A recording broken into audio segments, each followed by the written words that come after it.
right, guys, welcome back again. I'm following through. I'm trying to keep this podcast back and going, and that means I've got to kind of follow my own schedule. And BYU, big stage today.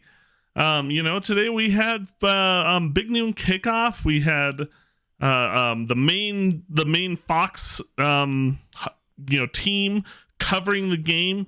We had just all the big time, like the nice time slot in terms of being prime in the middle of the day football. And the Vampire Cougs, I don't think we need to worry about them. I mean, maybe they could still be dominant at night, but I don't think we need to worry about this daytime stuff anymore.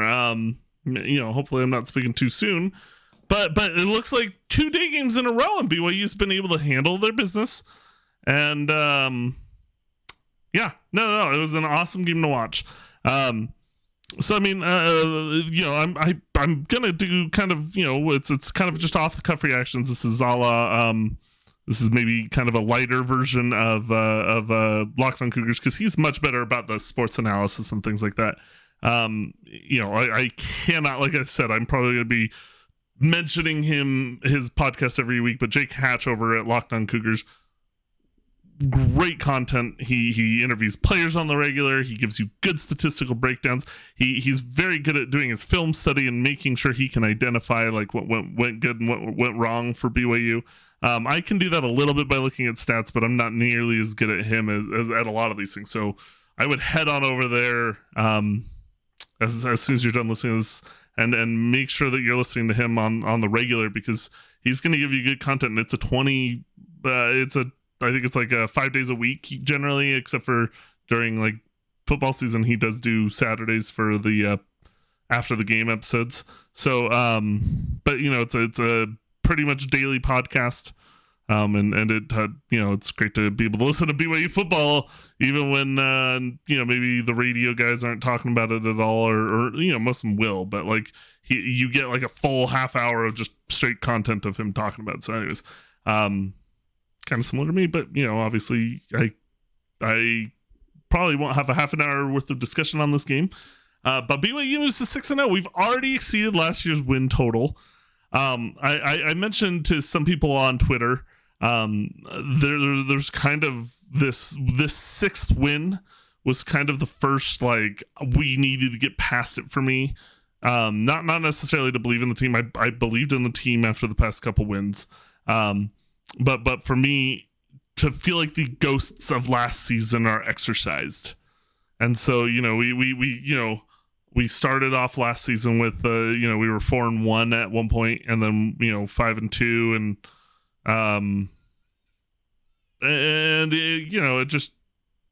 it didn't work out for us last year, but this year 6-0. What a start. I would have been, if you had asked me if I had actually done what I meant to do and done this podcast to start the season, I probably would have told you about 3-3 was what I was hoping for. I would have probably seen losses to I think at the beginning of the year I was thinking we could start 2-1. I knew the game. I felt like the game with Wyoming might be a bit difficult, but I thought we could win that one. And I felt like we would start 2-1. And then you had just like a slate of games there for BYU where I imagined, I think 2-1, I think 2-3 after 5 was what I probably would have imagined. Maybe 3-2. It would have been one of the two, and because the game I think at Baylor would have been a toss up for me at the beginning of the season. BYU has exceeded that. They've exceeded that in every way imaginable, and it's been an incredible time to watch BYU football. And that's maybe kind of what kind of got my juices going again to make sure I got this podcast back up and running, because it's so nice to talk about a team that is winning, the team that is going out and putting up good numbers. And this defense has been seriously awesome this year. Look, I mean, to start the game, to be fair, I was not 100% sure on the defense, because BYU's defense to start the game was good, but not great, if that makes any sense. They gave up that first. So BYU on their first drive, they drove down the field. It was a good looking drive, and then they turned it over on downs. They weren't able to convert on that fourth down in the red zone, and which was kind of took a lot of the wind out of my sails. It started to get me feeling just a little antsy even right then, and then got me even more antsy that Arizona took that, because when they went for on fourth down, you thought, okay, well, at least we've got them pushed up against their own end zone. They're going to have to, get out of the end zone. They drove 95 yards down the field and scored a touchdown. And so what I meant by after that, it was kind of one of those things like BYU was able to match that score, but Arizona's next offensive series, they scored, or they were able to drive it down the field pretty much, and they were getting towards scoring territory, and then just as they're on the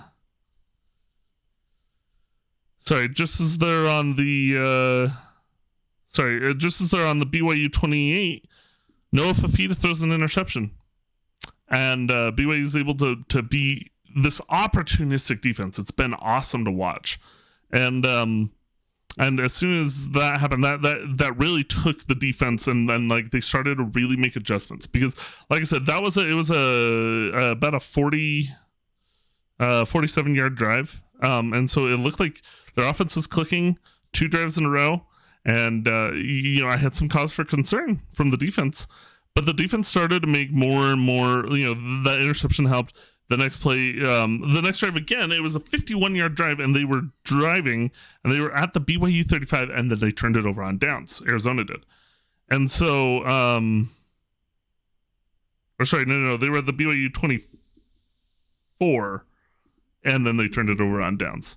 Sorry, I'm using my ESPN app to just remember some of the stuff. And so, it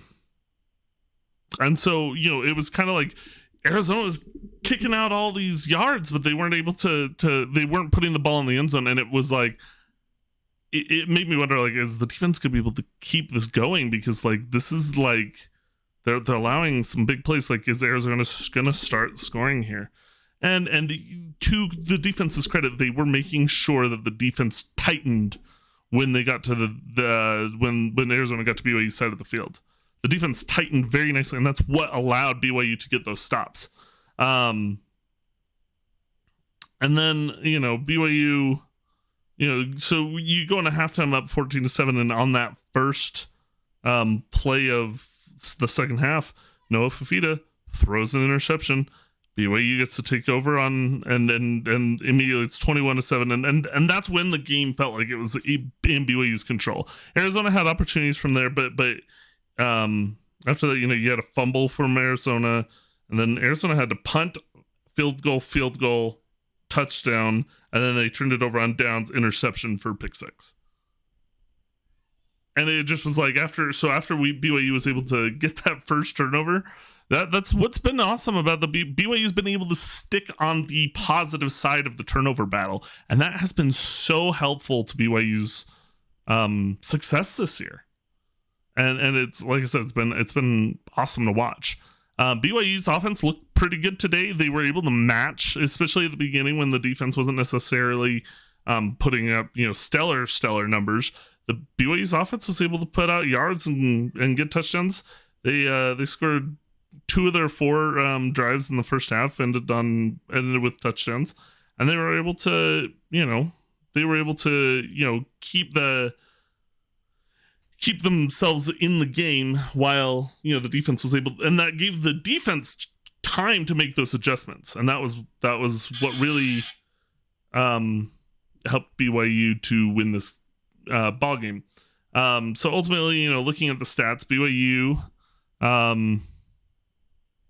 they weren't necessarily the most third down efficient. They were 4 for 11 on third downs, and they were only 1 for 2 on fourth downs. But luckily, they didn't have to do too much to win the game. They outgained total yards. They outgained Arizona 398 to 389. We were actually outgained in passing 24 yards. I think that was one of the big differences this season to last season, and in this kind of game, it's a good example of that. Is BYU, despite being outgained by 24 passing yards, their rushing attack was able to put up 147 yards, which I think I mentioned in the first episode. If they were able to get 150 at least, when I say in the first episode, in the preview episode, the 147 yards they were able to pick up things and pick up yards on the ground. And there was some good runs by Hinkler-Rapati and good runs by LJ Martin that allowed BYU to have some drives that took up some clock and were able to eat some some good possessions. I mean, ultimately Arizona still out possessed BYU. They had the ball for 32 minutes 39 seconds. To be fair, there was some time in the second half of possession where they were trying to get down the field, and BYU was just kind of holding them back enough. And so, but ultimately, they held the ball for 5 more minutes. But BYU was able to, but the numbers aren't as gaudy as they were last year. Last year, there was a lot of these games, even when they won, like the game against Cincinnati, where they were outgained by 10, 15 minutes of possession time, but they were able to make use of turnovers and different things to make sure that they could win the games. When they did win, and then when they lost, yeah, that was a big part of it, was they weren't able to get the ball and be able to have the offense doing its thing. I loved to see, like I said, there's one turnover, and I believe that was a Hinckley-Rapati fumble, and then Hinckley-Rapati fumble, which wasn't the greatest. It was towards the end of the game, and it made you think like, oh, is Arizona going to be able to score off this turnover? But BYU was able to pull them to downs and get the turnover and downs, and that was what was able to help them. Hinckley-Rapati was good in this game. Nine carries for 65 yards, no complaints there. LJ Martin 11 carries for 49 yards. It's not world beating, but I will say he had some good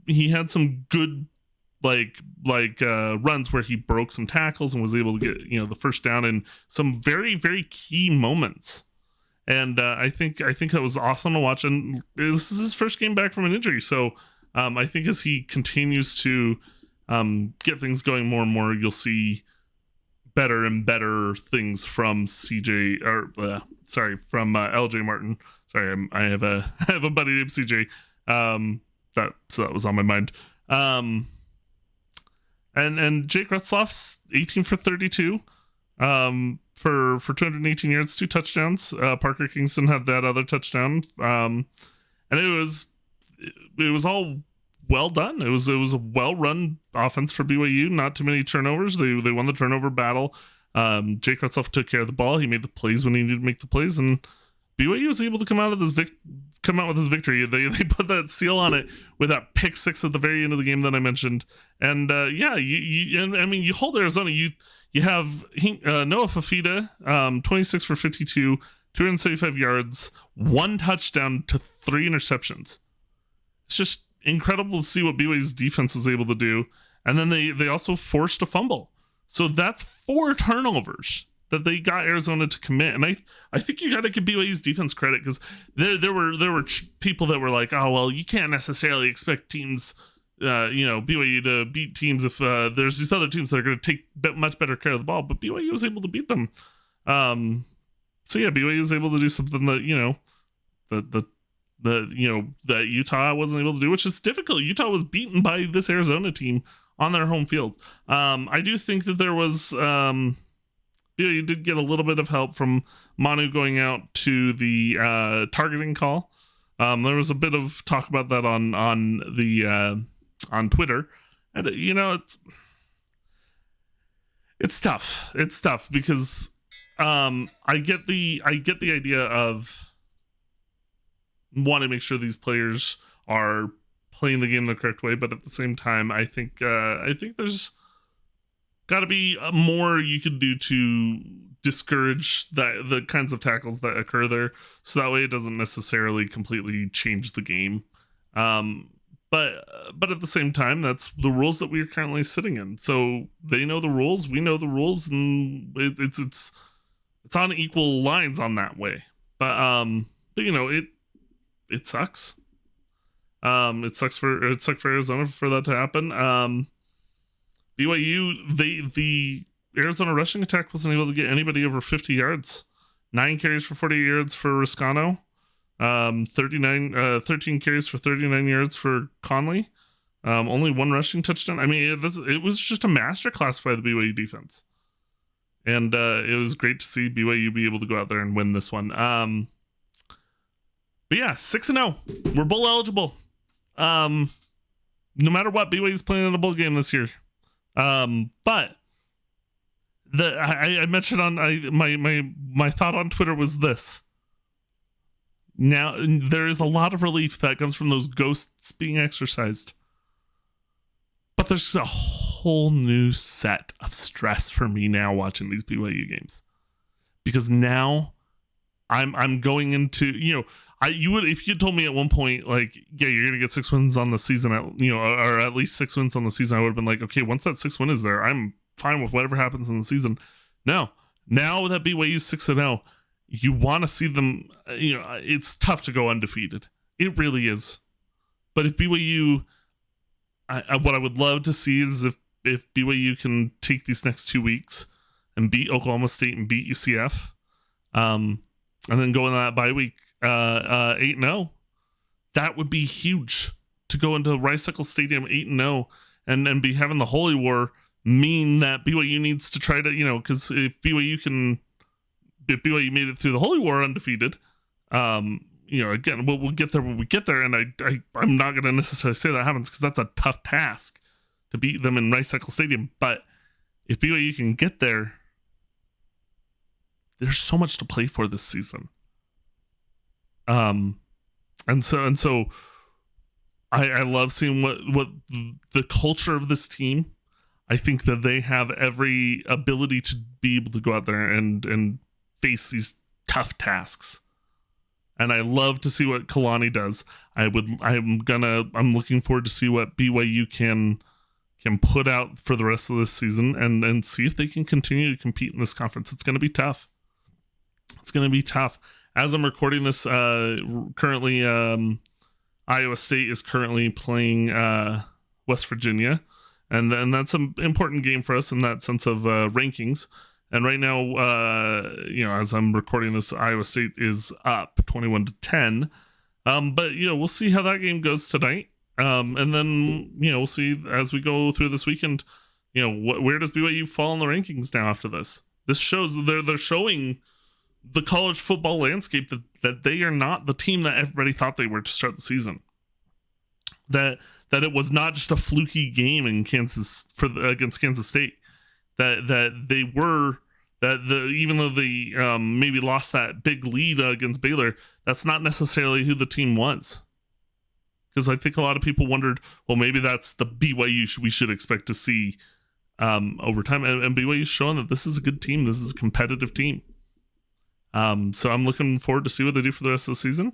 And but it's nice to get that victory. So anyways, guys, thanks for watching. And I look forward to doing the preview episode next week. That'll probably be coming out this upcoming Thursday, since it's a Friday game, for the game against Oklahoma State. And that's going to be a lot of fun. This was a good win because it's my birthday on Monday.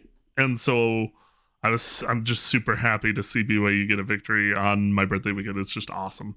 It's like the best birthday present off. Anyways, thank you guys for watching. I look forward to talking to you guys soon. And anyways, make sure if you're watching this on YouTube, you like, you comment, subscribe, all that good stuff. I'll try to be as responsive to those as I can. If you're listening to this on Spotify, leave a good rating, whatever you want. And all that helps, because I would love to have, just a good community of BYU fans that I can keep talking to. Anyways, thanks for joining, and I will talk to you guys soon.